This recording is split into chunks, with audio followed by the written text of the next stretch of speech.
প্রথমত 5ই আগস্টে ওরা যে 5 জন ওখানে গেছে, সেখানে জারার হাজবেন্ড সহ গেছে। তো কক্সবাজারে যে কেউ যেতেই পারে, রিল্যাক্সের জন্য যেতে পারে, কিন্তু যখন কেউ বলছে যে আমরা পলিটিক্যাল ফিগার, বা কেউ বলছে আমরা এই আন্দোলন বা এই বিপ্লবের বাবা মা, সেই হিসাবেটা আমলে নিলে 5ই আগস্টে তাদের এই ঢাকা ছেড়ে কক্সবাজার যাওয়াটা সাধারণ মানুষ বা আমরা যারা রাজনীতিতে আছি আমরা এটাকে সঠিকভাবে নিচ্ছি না। কারণ কেন 5ই আগস্টে ওখানে যেতে হবে? 1 বছর পূর্তি হিসাবে এখানে কিন্তু অনেক বিতর্ক আছে। যেমন 5ই আগস্টের পর যে এই সরকার গঠন এবং তার পরবর্তীতে যে কার্যক্রম, এখানে কিন্তু অনেককেই মাইনাস করে দেওয়া হয়েছে, মূল শক্তিটাকে ভেঙে দেওয়া হয়েছে।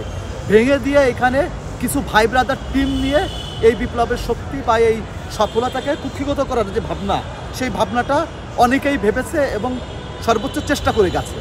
তো সেইখানে 5ই আগস্টে কেন তারা কক্সবাজারে গেল? এখানে অনেক কারণ থাকতে পারে। আপনাদের খোলা চোখে যেটা মানুষ দেখে আমি সেভাবে দেখতে চাই না। আমি এটাও বলতে চাই না যে তারা নাবালক বা তারা কোনো কিছু না বুঝেই গেছে, আমি এটা বিশ্বাস করি না। প্রত্যেকটা ঘটনার পিছনের প্রেক্ষাপট আছে, সেখানে কোনো একটা পরিকল্পনার অংশ হিসাবে সেখানে যেতে পারে এবং যাওয়াই এটাই স্বাভাবিক। এবং ওইখানে কে কে গেছে এটা একটু খেয়াল করতে হবে। আমরা যাদের বিপ্লবের শক্তি মনে করি বা নেতৃত্বের শক্তি মনে করি, সেই নেতৃত্বের শক্তির মধ্যে প্রশ্নবিদ্ধ যে কয়জন, তাদের হলো সার্জিস, হাসনাত এবং পাটোয়ারির যেই বয়ান এবং তাদের যে অবস্থান আন্দোলনের সময়। অনেকেই বলছে এবং এটা আমরাও দেখেছি যে আর্মির সাথে তাদের যে সম্পৃক্ততা আন্দোলনের সময়, সেটা কিন্তু ফেলে দেওয়ার মতন না। আপনার ডিবি অফিসে যখন ওদের ধরে নিয়ে যায়, তখন কিন্তু চুল খুব সুন্দর করে আঁচড়ানো একটা ছেলেই ছিল, সেটা হলো সার্জিস। এবং তার পরবর্তীতে ওদের যে আন্দোলনের সাথে সম্পৃক্ততা, এই বিষয়ে কিন্তু অনেক প্রশ্নই আছে। কারণ এখানে অনেকেই বলে থাকে যে তারা এই আন্দোলনে ঢুকেছিল সাদ্দামের অর্ডার মতো, এবং এই আন্দোলনটা যেন এক দফা আন্দোলনে না যায়।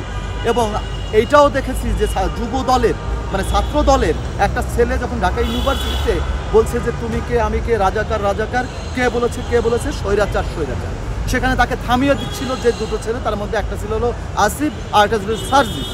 তো এই যে বিষয়গুলা, যে তখন কিন্তু অনেকে যখন লিড দিতে গেছে তাদেরকে থামিয়ে দিয়েছে অনেকে। কারণ বিপ্লব কি বাপের সম্পত্তি যে এখানে থামিয়ে দিতে হবে?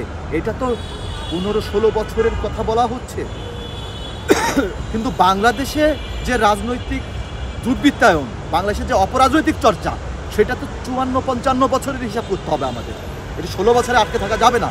তো যাই হোক, যে কথাটা হচ্ছিল যে 5ই আগস্টে তাদের যে কক্সবাজার যাওয়া, এটাকে আমি সন্দেহ করি এবং এর পিছনে অবশ্যই কোনো ঘটনা আছে।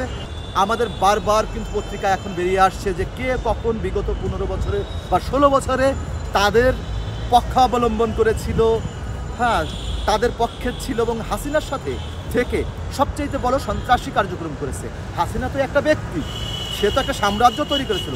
সেই সাম্রাজ্যের ভেতরে, সে কাঠামোর ভিতরে যারা ছিল, তারা এখন সচিবালয়ে বিদ্যমান এবং তাদের প্রমোশন দেয়া হচ্ছে।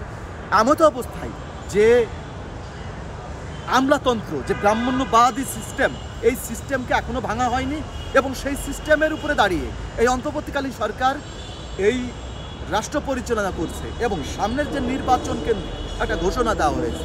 কিন্তু মানুষ আসলে কি পেয়েছে? মানুষ এখনো কিছুই পায়নি।